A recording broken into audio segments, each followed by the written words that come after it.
Aoudou billah minashaitanir rajim, bismillahir-rahmanir-rahim, assalamu alaikum. Je cherche la protection de Dieu contre le Satan, le lapidé, de par le nom de Dieu, tout clément et tout plein de miséricorde, que la paix soit sur vous. Pensez à liker la vidéo, la partager, à y souscrire. Allez sur le lien Tipeee que je vous mettrai, Inch'Allah, si Dieu le veut, le projet culturel musulman universel de la quête nationale qui a lieu du 1er novembre au 31 décembre. Inch'Allah, on vous demande 2 € par participation, par personne, et 200 € par lieu de culte musulman en France. Ce qui n'est pas grand-chose. Les musulmans, enfin disons que les responsables associatifs, les imams, les prédicateurs, khatib, sont-ils responsables de l'échec de l'islam en France? De l'islam, je parle de l'obéissance dans l'obédience avec amour et crainte en Dieu, Allah Ta'ala, lui le Très-Haut, exalté soit-il. Par leur prêche, par leur manque pour certains de discernement, par certains aussi, par le manque d'informations sur la culture et la religion musulmane en elle-même, une culture universelle qui s'est propagée à travers tout le monde. Et malheureusement, on voit dans les sermons, dans les cours, que depuis des années, c'est toujours les mêmes choses. Les gens reviennent toujours à la même chose. Les discours sont toujours les mêmes. Il n'y a pas d'ouverture d'esprit, il n'y a pas d'ouverture de recherche particulièrement. On aborde toujours les mêmes thèmes. Les gens les connaissent, les thèmes. Et on les aborde toujours. Et là, c'est un petit peu le problème. Parce que déjà, quand vous dites à les gens « Ah, vous êtes musulman », le terme, en fait, ça veut dire quoi, musulman? Qu'est-ce que ça veut dire le terme musulman? Qu'est-ce que ça veut dire le terme mu'min? Quel est le sens de ces mots, hein? Et la symbolique de ces mots? Qu'en est-il réellement? Et on laisse dire, ah, vous lisez le Coran. Est-ce que c'est le Coran qu'on lit? Ou El-Qur'an, la révélation récitée, la révélation descendue, Nazala qui est descendue? Ou le Coran? Le Coran n'est que le son phonétique de El-Qur'an. Il va falloir un jour que les imams, les prédicateurs, les khatibs, prennent leurs responsabilités en donnant le nom vrai de chaque mot. Et non pas rentrer dans certains jeux où on a facilité les musulmans, les mosquées, le Coran. Ce que je veux dire, et assez curieusement, c'est qu'on sort des mots comme la sunna, le hadith, en n'expliquant pas c'est quoi la signification de sunna et le hadith. Il y a sunna Allah et la sunna du prophète Mohammed sallallahu alayhi wa sallam. Hein, et les hadiths, les propos, un terme qui existe aussi chez les Hébreux et chez les chrétiens dans leur langue originelle. Et malheureusement, on n'en parle pas, on n'aborde pas ces sujets. Comme on n'aborde pas la culture musulmane, l'enrichissement de la culture musulmane à travers le monde, à travers les populations, et ce qu'elle a apporté dans toutes les communautés musulmanes et non musulmanes. Le rapprochement de la culture musulmane, de l'intelligence de ces savants qui ont beaucoup donné et dont on voit certains des statues. Soit dit en passant, il faut parler de statues, hein. Ibn Sina à Paris et bien d'autres. Bien d'autres savants que vous voyez à travers le monde, leurs statues, et qui nous rappellent ce qu'ils ont fait, ce qu'ils ont œuvré. Et malheureusement, on n'en parle pas. Et quand vous allez dans les lieux de rassemblement, qu'est-ce que c'est le terme de Masjid, hein, la mosquée, réellement, lieu de rassemblement pour le culte, pour l'adoration du divin, de l'unique, celui qui a envoyé l'écrit, avec un E majuscule. Avez-vous des livres sur ces savants, sur les médecins, les géographes, les philosophes et autres, les historiens? Il n'y a rien, il n'y a rien du tout. Et où est l'approche de l'intelligence dans les lieux de culte et les lieux de rassemblement?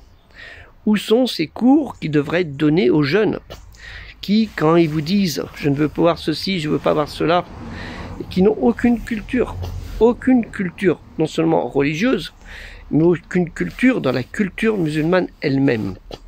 Et ça, c'est bien malheureux de la part, non pas de ces jeunes, parce qu'en fait, ils sont victimes de leur ignorance, mais ils sont victimes de l'ignorance qu'on leur a laissé faire à cause de prédicateurs, d'imams, qui ne rendent toujours, on va parler toujours des mêmes sujets.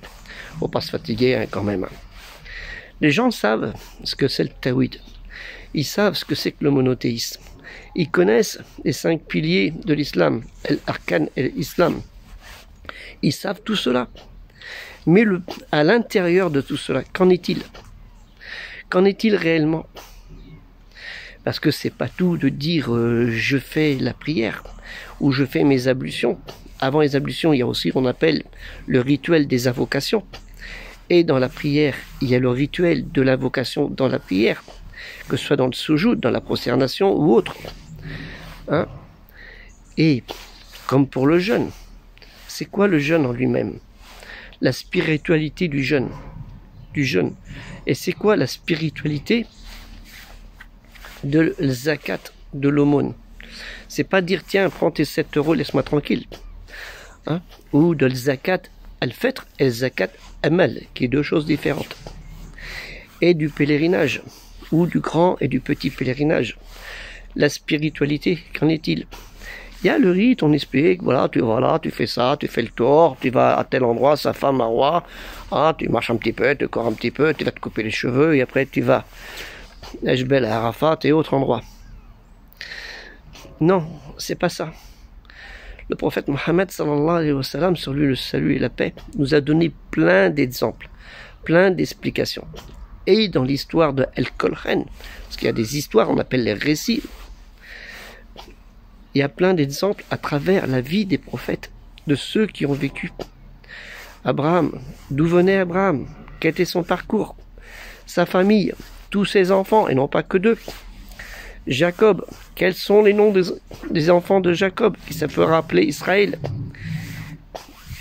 Joseph, son histoire, où ça s'est passé exactement? À Kemet, hein, dans ce qu'on appelait l'Égypte. Est-ce en Haute-Égypte? Est-ce en Basse-Égypte? C'était quoi l'Égypte des pharaons? Et Moïse, Moussa, alayhi salam, et la paix sur tous ces prophètes. Qu'en était-il? Quelle langue parlait-il? Il parlait l'hébreu. Et c'est quoi les Hébreux? C'est quoi les Ivris? D'où viennent ces populations des Hébreux? Qui était le premier qu'on appelle les Hébreux? Qui était-il en fait? Vous savez qui c'était? On l'appelle Oud en arabe. Chez les Hébreux, on l'appelle Héber, Abir. Et ça, malheureusement, on ne l'apprend pas. Et Jésus, où est-il né? Et ainsi de suite. Et la vie du prophète Mohammed, sallallahu alayhi wa sallam, sa vie avec sa famille, et avec ses amis, ses joies, ses peines, ses douleurs, ses requêtes, ses demandes, ses invocations auprès de Dieu. Voilà. Et la continuité des califes. Pas que les 4 califes, tous les califes. Quelle est l'histoire de tous ces califes? Les bons moments où l'art est sorti, la violence qu'il y a eu entre eux, le rapport entre les non-musulmans qu'il y a eu aussi. Et malheureusement, ça on ne l'apprend pas dans les mosquées, qu'on appelle, vous appelez les mosquées le mesjid, les lieux de rassemblement. Et les imams, pourquoi ils ne le font pas? Parce qu'ils n'ont pas eu cette culture de l'enrichissement de la culture musulmane. C'est pourquoi le projet culturel musulman universel est sorti pour aider à cela. Et malheureusement, il y a le nas, il y a l'ego qui dit non, on ne veut pas ça. On ne veut pas son truc à celui-ci. Qu'est-ce que c'est que ce français qui va nous expliquer notre religion? Parce que la religion, elle a une nationalité. Parce que la religion, c'est être d'une ethnie bien particulière. Vous avez oublié beaucoup de choses à ce sujet. J'ai fait une vidéo où je vais la faire, je ne me rappelle plus, en expliquant ça. Il me semble que je l'ai faite. Et ça, c'est grave. Ça, c'est grave. Être hautain, c'est très grave. Et moi, je ne suis pas hautain. Je suis là pour aider, par mon expérience de 40 années auprès de la communauté musulmane, 40 années de dialogue et parfois de confrontation. Partout, comme ça, à Toulouse, Montpellier, à Paris, à Lyon, ça n'a pas été beaucoup malgré que j'ai vécu 7 ans à Lyon. Paris 5 ans. À Nantes, à Rennes, là où je suis actuellement sur Toire, où j'essaye avec les gens d'expliquer, c'est pas évident. C'est pas évident. Très difficile, très difficile. Plus les arrivées de nouvelles populations qui ont leurs traditions, leurs habitudes musulmanes, qu'on va dire, traditionnelles, et qui veulent peut-être les encastrer dans cette société occidentale. On n'a pas le faire. C'est pas notre devoir. Notre devoir, c'est expliquer c'est quoi l'islam, l'obéissance dans l'obédience, avec amour et crainte en notre Créateur, avec tout ce qu'il y a et tout l'apport qu'elle a donné. Que la paix soit sur vous. Assalamu alaikum.